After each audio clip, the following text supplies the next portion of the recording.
Je ne distingue pas l'Europe de la mondialisation. La France est le pays le plus ouvert dans le continent le plus ouvert du monde. Tous les autres pays se protègent. Ils font cet effort parce qu'ils ont compris que c'est leur intérêt. Le monde entier est en train de s'embraser pour défendre le droit de choisir. Et nous l'avons perdu. Mais c'est pour ça que moi, je verrais quelque chose d'internationaliste à ce niveau-là. Shumona, d'ailleurs, une écrivaine que j'aime beaucoup, salut Shumona, indienne, on peut être citoyen d'un État et citoyen du monde. Les travailleurs du monde combattent les mêmes multinationaux. L'international n'est pas à dénigrer. Est-ce que c'est pas ça la gauche? Parce que avec le discours que tu tiens, je sais bien que tu es complètement antiraciste et anti-chauvinisme. Mais quand même, j'aimerais bien savoir si tu te définis comme souverainiste et pas simplement pour la souveraineté, ce mot apparu depuis 99, qui est un mot qui vient quand même, qui est très connoté extrême droite, repliement sur soi. Tu dis même que le rétrécissement est une fatalité. Qu'est-ce qui va te distinguer d'un rassemblement national? C'est quoi? C'est vive les frontières, vive l'enfermement entre nous? Est-ce que c'est pas totalement oublier l'universalisme de gauche, oublier… Alors moi, je ne dénigre pas l'internationalisme, je constate son inefficacité. L'internationalisme, c'est celui du capital. Pour l'instant, ça, il a très bien fonctionné et il fonctionne de mieux en mieux. Le capital peut se délocaliser partout et obtenir la meilleure rémunération. Le travail, il peut pas, parce que c'est dans les États et les nations que se résolvent les problèmes. Ce n'est pas une honte. Alors maintenant, je vais prendre l'autre problème. Le repli sur soi. De quel repli parle-t-on? Nous sommes le pays le plus ouvert de l'Union européenne. L'Union européenne est une passoire dans la mondialisation. Donc, de quoi vous me parlez? Vous me parlez de quoi? De choses que tout le monde fait et qu'on s'interdit de faire parce qu'il paraît que c'est le repli sur soi. Mais il n'y a pas de repli. Où est le repli? Il y a la bêtise de ceux qui croient au libre-échange quand les autres font du protectionnisme. Donc, c'est de la naïveté et pour ne pas dire de l'innocence. Là, pour le coup, pardon. Donc moi, je suis sur des positions, celles qui marchent, pratico-pratiques. Et ce qui marche, c'est de protéger les travailleurs. Voilà. Les limites, c'est exactement ce que les parents disent à leurs enfants quand ils franchissent la limite. Ils disent, là, tu vas trop loin. On met une frontière. Un monde où il n'y a pas de frontière, c'est un monde où il n'y a pas de limite, où l'extrémisme s'empare de nos vies. Il y a plusieurs options politiques et donc philosophiques qui sont dessinées. Et tu en dessines une, toi. Donc c'est ça qui m'intéresse. Toi, tu dis qu'il y a de l'optimisme à avoir. C'est effectivement, tu dis, il y a un cercle, il y a une oligarchie. Et tu dis, il faut envoyer balader cette oligarchie. C'est ça ta solution. Oui, tout à fait. Il y a des gens de droite qui pensent ça. Il n'y a pas que des gens de gauche. Oui.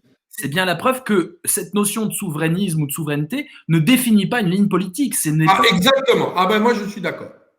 Pour moi, c'est une vision de la réhabilitation de l'exercice par le peuple de son pouvoir, qui est la base de la refondation de la démocratie et de l'État. Et pour moi, c'est pas de gauche ou de droite, c'est les deux, mon général. C'est une sorte de Gaulle collectif. Ça ressemble en même temps macroniste. Non, il n'y a pas d'en même temps parce que c'est tout à fait, tout le monde peut être d'accord là-dessus. C'est pas en même temps. C'est tout le monde. Ça s'appelle un compromis historique. L'Europe est un syndic de copropriété paralysé. C'est comme si dans une famille, vous vous mettiez à 28 autour de la table, 27 maintenant. Essayez de dégager des décisions à l'unanimité. Ben, vous n'en prenez aucune. Il ne faut pas changer. Voilà. Et la maison s'écroule. Il y a de changement à faire là-dessus, justement. Non, mais on ne pourra pas changer. Il faudra, à un moment ou à un autre, dire bah, maintenant on arrête. On n'est plus d'accord. Et s'il faut rétrécir l'Europe à 6, on rétrécira l'Europe à 6. Parce qu'en fait, il y a 6-7 pays qui comptent. Les pays les plus puissants. Voilà ma position. Et je ne suis pas le seul. Hein.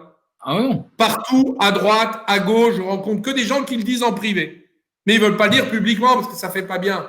Par rapport aux religieux, parce que l'Union européenne est une religion qui a substitué toutes les autres. Moi, je n'ai pas de religion européenne, je n'ai que des espérances pratiques. Quand ça marchera, on pourra s'appuyer sur elles. Pour l'instant, ça ne marche pas, donc on va faire ce qu'on a à faire. Voilà ma position. Il y en a qui disent que tu parles comme Asselineau. Je ne sais pas si c'est un compliment pour toi, mais… Mais je me fiche de ça. Non, mais voilà. Asselineau est favorable au Frexit. Nous avons eu la discussion, je lui ai dit que c'était une erreur. Et d'ailleurs, il est possible qu'Asselineau, dans sa critique de l'Union européenne, ait parfaitement raison. Peut-être. Il n'est pas le seul, d'ailleurs. Donc la question, c'est pas est-ce qu'on parle comme monsieur machin, c'est est-ce que c'est vrai ou c'est pas vrai? Est-ce que nous pouvons ouvrir les yeux Mais Arnaud, et nous tu sais bien que ce que tu dis est complètement faux. Tu sais bien que l'Europe, c'est vital. Tu sais bien qu'il faut faire une Europe des cultures. Tu sais bien qu'il y a énormément d'espoir là-dedans, sauf qu'on a fait une Europe économique. Tu es un enfant de l'Europe. Je peux pas croire ce discours-là. Moi, j'y adhère pas du tout. L'idée qu'on va se ratatiner ou faire l'Europe des six, c'est sympa à dire, mais comment on fait, enfin, concrètement? C'est un projet intéressant parce que c'est un projet de négociation par projet. C'est pas un projet très intégré, en tout cas certainement pas fédéral. C'est vrai. Ça c'est vrai. Moi, je pense que c'est ce dont on a besoin. Pourquoi? Parce que les peuples européens sont très différents, tout simplement, et qu'il faut avoir. On ne peut pas réaliser le rêve de Victor Hugo des États-Unis d'Amérique. Donc, il faut la garder parce que c'est un outil, mais il ne faut rien espérer qu'elle résolve nos problèmes. Voilà. Moi, c'est ce que je préfère avertir. Est-ce qu'elle peut le faire? Non. Est-ce qu'il faut attendre qu'elle le fasse pour qu'on le fasse? Non. Est-ce qu'il faut le faire nous-mêmes? Oui. Voilà, c'est assez pratique finalement.